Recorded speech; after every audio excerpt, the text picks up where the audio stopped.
कोरियाई प्रायद्वीप में अक्सर तनाव कायम रहता है। तनाव की बड़ी वजह है उत्तर कोरिया का परमाणु कार्यक्रम।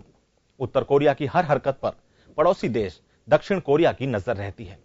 कभी एक मुल्क रहे ये दोनों देश आज कट्टर दुश्मन हैं।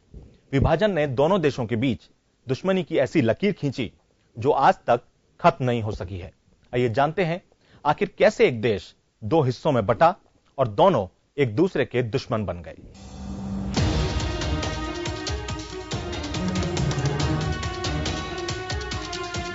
कोरिया प्रायद्वीप के विभाजन का कारण था दूसरा विश्व युद्ध। इसके बाद ही दक्षिण कोरिया और उत्तर कोरिया दो अलग देश बने। इस विभाजन के बाद से दोनों देशों ने अपनी अलग अलग राह चुनी।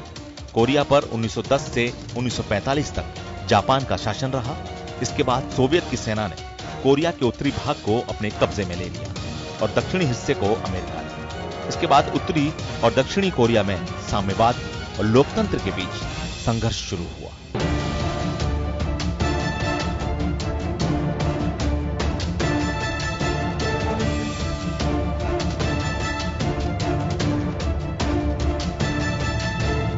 जापान के शासन से मुक्ति के बाद 1947 में अमेरिका ने संयुक्त राष्ट्र के जरिए कोरिया को एक सिंगल राष्ट्र बनाने की पहल की। इसके बाद यूएन के आयोग की निगरानी में चुनाव कराने का फैसला लिया गया।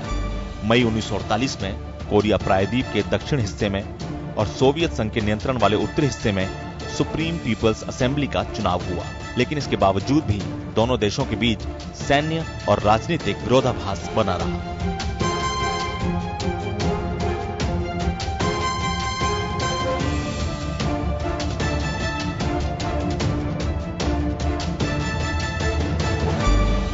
उत्तर और दक्षिण कोरिया के बीच संघर्ष असल में पूंजीवाद बनाम साम्यवाद के रूप में दिखा। इसका नतीजा यह हुआ कि दोनों देशों के बीच एक युद्ध हुआ। दोनों देशों के बीच जून 1950 में संघर्ष शुरू हो गया। अमेरिकी सेना के साथ 15 अन्य देश दक्षिण कोरिया के साथ आए। वहीं उत्तरी कोरिया का साथ रूसी और चीनी सेना ने दिया। 1953 में यह युद्ध खत्म हुआ और दो स्वतंत्र राष्ट्र बने।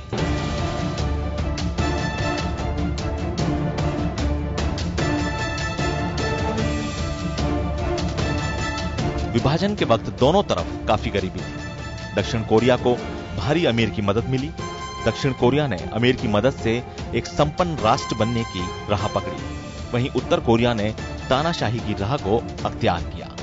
1968 में उत्तर कोरिया ने दक्षिण कोरिया के राष्ट्रपति की हत्या की नाकाम कोशिश की थी। 1983 में म्यांमार में एक धमाके का मामला सामने आया।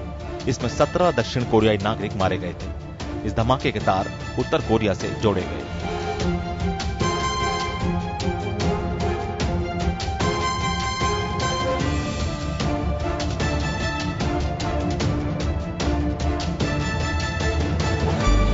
चीन चाहे तो उत्तर कोरिया पर लगाम लगा सकता है, लेकिन चीन अब तक उत्तर कोरिया के हर कदम पर यही कहते आया है कि उसे संयम और शांति से काम लेना चाहिए।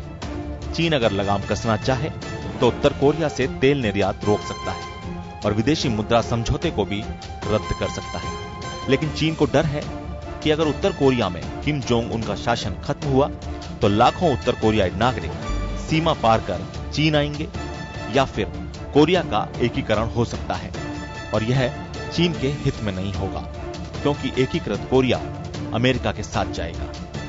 ब्यूरो रिपोर्ट, जन टीवी न्यूज।